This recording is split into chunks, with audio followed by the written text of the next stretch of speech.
Ladies and gentlemen, Keith from I Repair Autos, and I've been getting a low coolant, check coolant level warning in the cluster. Added some coolant, warning went away. Got the warning again. Checked the system, radiator, the hoses and all that, and I found a pinhole leak on the upper hose. So I'm going to show you how to safely change this part, how to check the other parts, all the warnings. You know, there's hot coolant, there's the fan that could turn on and cut you, etc. So let's get started with this video. Don't forget to like, share, and subscribe.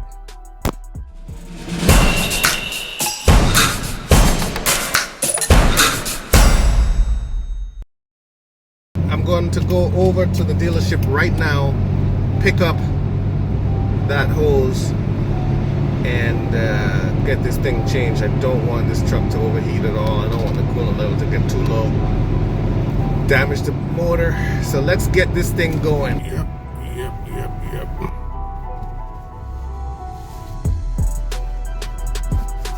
First, let's take off the engine top cover. Hi guys, as I do this repair, I want to stress safety. Make sure the car has been sitting overnight so that the coolant is cooled off, the engine is cold, and when you're opening your coolant reservoir, make sure that it's not pressurized. And by doing that, I mean open it slowly, even though it's cool. Make sure that there's no pressure. We're going to start off by removing that cover. Second, we're going to take off the air intake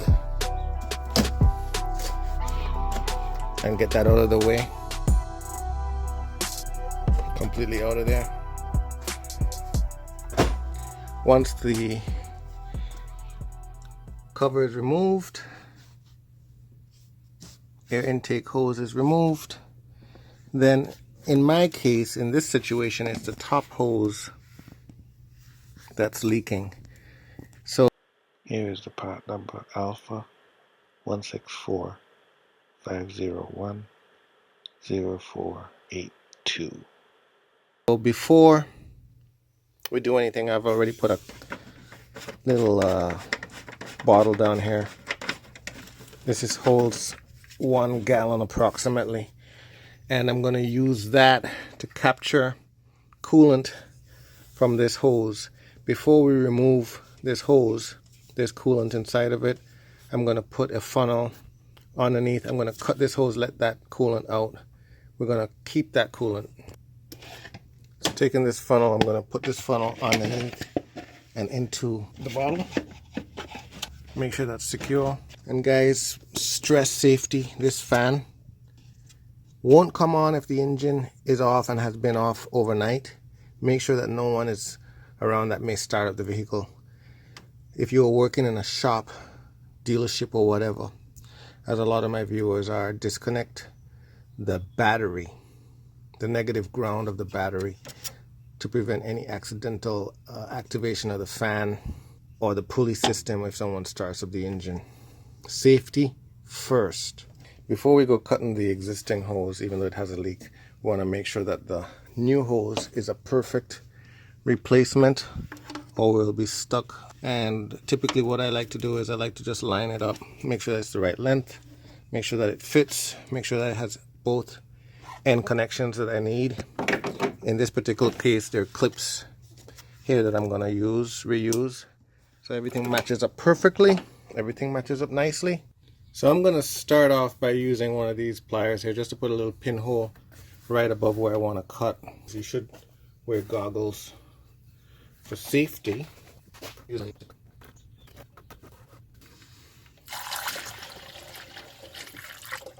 Once you've drained out all of the coolant, the next piece of business is to disconnect the top end where the thermostat lies. By taking a flathead screwdriver and this pin right here, we're gonna disconnect that pin, pull it out,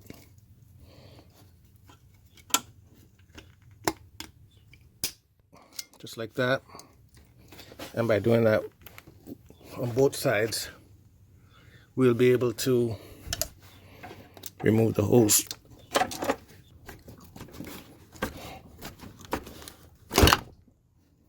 There we go, and it's out.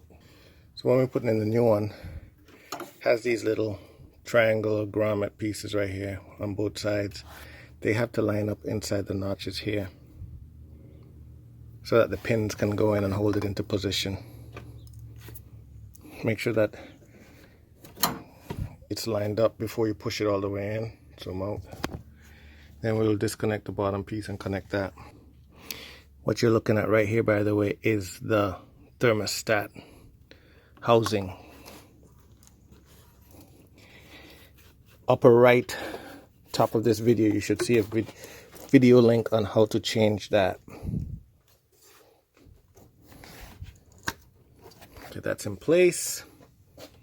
We're going to take our pin and we're going to put it back into position. Pieces face away.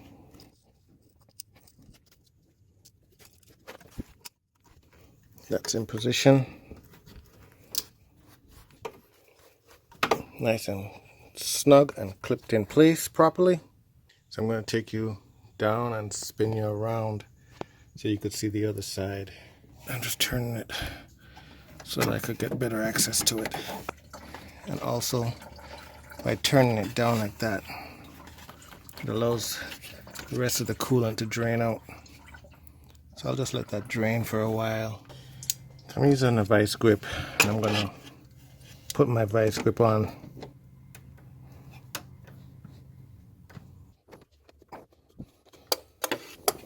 Once you've gotten that end of the hose off, go back in and inspect that nipple. Make sure there are no cracks on it. Clean it up.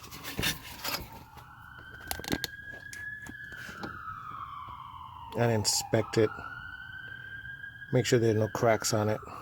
No hairline cracks, no crustaceans. If they are, clean those crustaceans off. Then come back out. We're going to take it and we're going to put it down into position.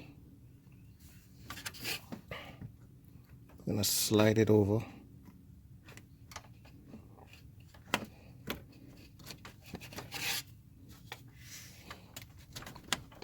Till it's snug.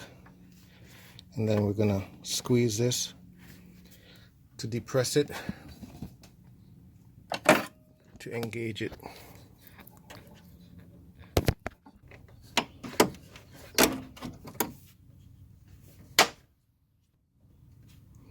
Just like that, it's on, people. We've taken out a lot of coolant out of the reservoir and the system altogether. So what we're going to do now, put that coolant back in. So we're going to start off by just filling it back. And I know a whole bunch of you guys out there going to say, oh, you're using the wrong coolant. You should be using the specific Mercedes coolant. It's hogwash, alright? My car has 245,000 miles. It's dangerous to mix the coolants. But if you're using one type of coolant, you can stick with that type of coolant.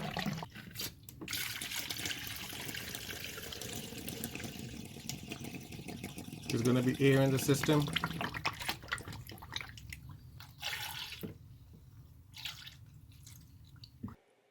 Once the system is full of coolant, start the engine and leaving the coolant filler cap cover off.